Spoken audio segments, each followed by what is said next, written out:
बहुत समय पहले राजस्थान के रेगिस्तान में एक शक्तिशाली राजा विक्रम सिंह का शासन था। राजा अपनी बहादुरी और न्यायप्रिय स्वभाव के लिए प्रसिद्ध था, लेकिन एक रहस्य था जो उसके किले में छुपा था। कहते थे कि किले के तहखाने में एक रहस्यमयी रत्न था जिसे काली ज्योति कहा जाता था। ये रत्न अपार शक्ति देता था, लेकिन साथ ही उस पर एक भयानक श्राप भी था।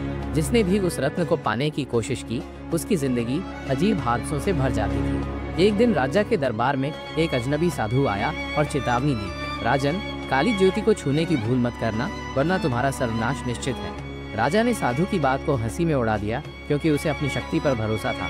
कुछ ही दिनों बाद राजा के सबसे भरोसेमंद मंत्री अचानक रहस्यमय तरीके से गायब हो गए। महल में अजीब घटनाएं होने लगी, दीवारों से फुसफुसाहटें सुनाई देती और रात के समय सैनिकों को अनजानी परछाइयां दिखती। राजा को लगा कि ये महज भ्रम है, लेकिन फिर उसकी रानी पद्मिनी भी अचानक बीमार पड़ गई। राजा विक्रम ने तहखाने में जाकर खुद काली ज्योति को देखने का फैसला किया। जैसे ही उसने रत्न को छुआ, एक डरावनी चीख पूरे किले में गूंज उठी।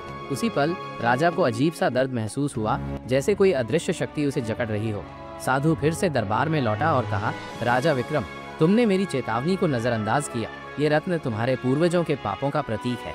इसे छोड़ने के बिना तुम्हें मुक्ति नहीं मिलेगी। राजा को समझ आया कि उसकी बहादुरी ही उसका सबसे बड़ा शत्रु बन गई थी। उसने साधु से उपाय पूछा। साधु ने बताया कि रत्न को वापस उस जगह रखना होगा जहाँ से ये लिया गया था, एक प्राचीन मंदिर के अंदर, जो अब रेगिस्तान में कहीं खो गया था। राजा विक्रम ने अपने सबसे वफादार सैनिकों के साथ उस मंदिर की तलाश शुरू की। सफर के दौरान उन्हें रेगिस्तान के तूफानों, रहस्यमयी प्राणियों और किले के श्राप से निकलती भूतिया ताकतों का सामना करना पड़ा। एक एक कर उसके साथी मरते गए या गायब हो गए, लेकिन राजा ने हार नहीं मानी। आखिरकार वे उस प्राचीन मंदिर तक पहुंचे, लेकिन जैसे ही राजा ने रत्न को मंदिर के गर्भगृह में रखने की कोशिश की, एक रहस्यमयी छाया ने उसे रोकने की कोशिश की। ये छाया उसी श्रापित आत्मा की थी जिसने रत्न को बनाया था। राजा विक्रम ने अपनी बहादुरी से नहीं, बल्कि विनम्रता और स्वीकार्यता से उस आत्मा का सामना किया। उसने स्वीकार किया कि लालच और घमंड ने ही उसके राज्य को इस कगार पर पहुंचाया। आत्मा ने राजा की सच्चाई और पश्चाताप को देखकर उसे माफ कर दिया और श्राप खत्म हो गया। राजा विक्रम किले में लौट आया, लेकिन उसने सीखा कि सच्ची शक्ति बाहरी वस्तुओं में नहीं, बल्कि अपने कर्मों और विनम्रता में होती है। उसने अपने शेष जीवन में न्याय और दया का शासन किया और किले को विनम्रता का किला नाम दिया।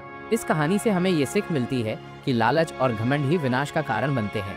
अगर आपको ये कहानी अच्छी लगी तो चैनल को सब्सक्राइब करें और लाइक करना ना भूलें।